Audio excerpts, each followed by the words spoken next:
Hey, what's up, everybody? This is NorbCam coming at you with another NorbCam news episode. In this episode, I'm going to talk about Kam Chancellor. Kam Chancellor, the former Seahawk, now retired, recently published an article called What Got You There? In the Players Tribune. And in that article, he talks about his Seahawks career, the success of Super Bowl XLVIII, and of course, the dark cloud that was Super Bowl XLIX. Now, Kam Chancellor is one of my personal favorite Seahawks of all time, and when he went down with that injury, never to return again, I was very disappointed as a fan, felt like his career was cut short. As soon as I saw that this article had come out, I thought, I gotta read this and I've gotta share it with you out there. So I'm going to actually read this article, What Got You There? Written by Kam Chancellor himself in the Players Tribune. But before I do that, I just want to remind everybody, if you would please smash that like button, hit the subscribe button as well, and that notification bell. And that way you'll always be reminded anytime a new video comes out. So without further ado, here is the article written by Kam Chancellor, What Got You There? In the Players Tribune. Kam Chancellor retired NFL February 1st, 2021. To the 106 players about to live their championship dream on Sunday. Now that I've been out of the league for a few years, a lot of people ask me what I miss the most. And besides the obvious, playing the game I love, it's an easy answer. It's the brotherhood. We had a special group in Seattle, and we had a lot of fun. I wasn't really into the ping pong games our team was famous for, but I definitely missed the cornhole tournaments, the card games on the plane, and even just watching film with the guys and the talks we'd have in the cold tub or the sauna. But more than anything, I missed the freestyles. We had a unique dynamic on our team, especially on defense, where we didn't really have individual leaders. We had a group of leaders, this nucleus of guys who set a standard for everybody else. And it wasn't just the Legion of Boom. It was Bobby, KJ, Cliff, Mike B.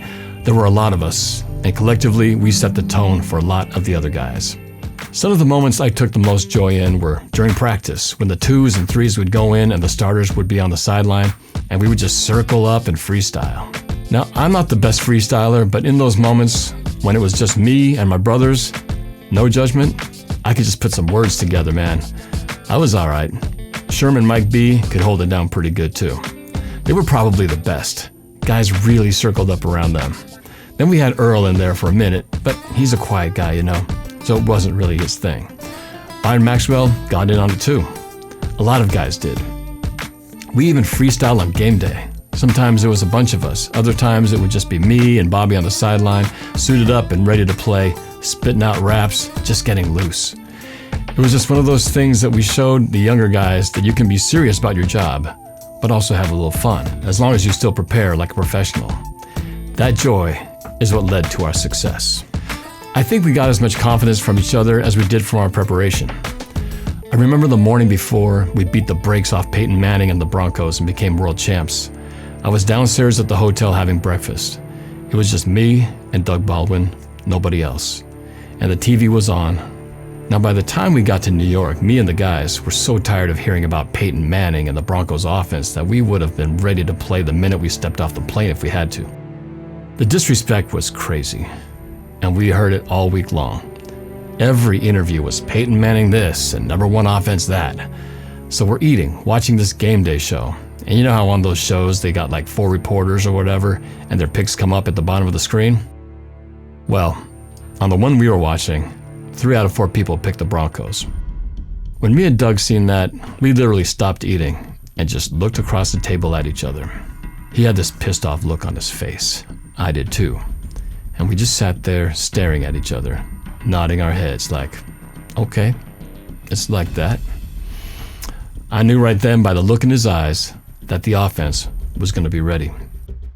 And he knew by the look in my eyes that the defense was going to be ready too. He didn't say one word. He just got up and left.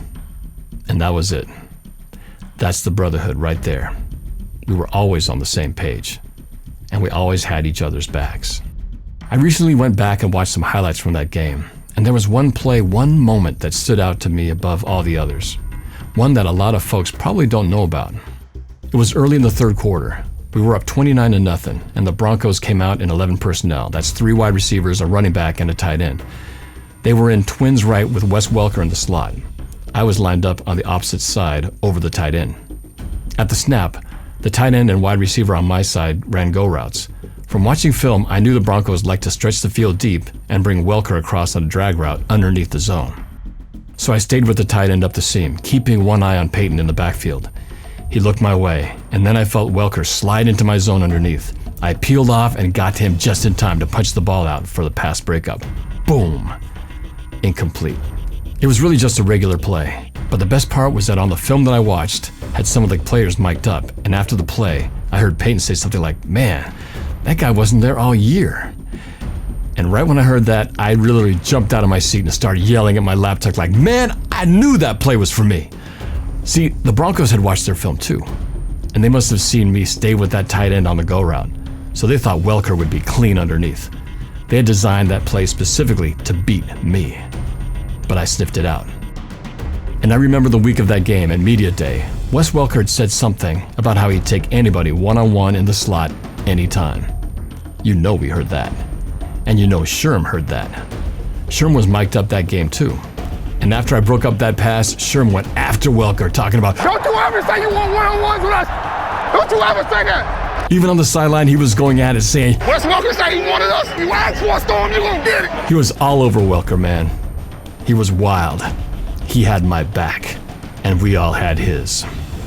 I think our success really did come down to the brotherhood, man. When you make it this far, you have an opportunity to do more than just win a ring. You have a chance to make a name for yourself, either during the week with all the media hype or in the game itself. Sherm is a perfect example.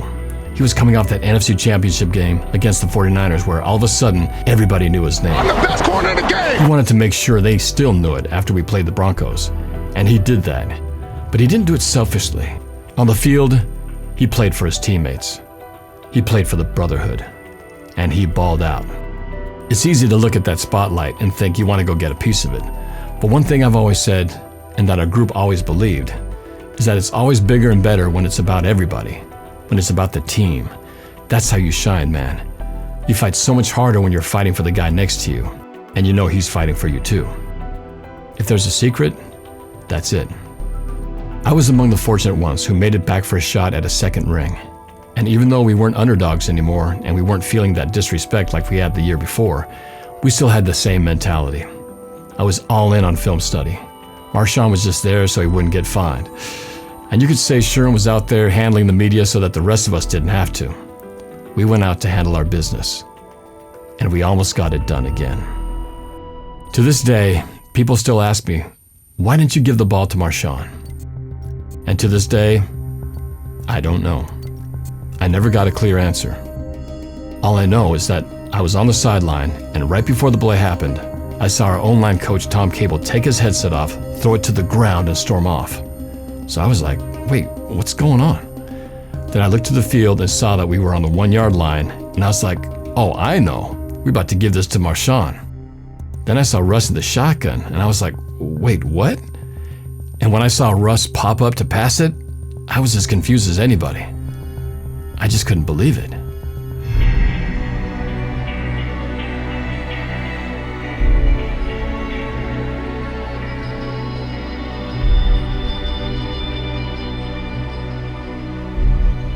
I played that game with a torn MCL. Sherm had torn ligaments in his elbow.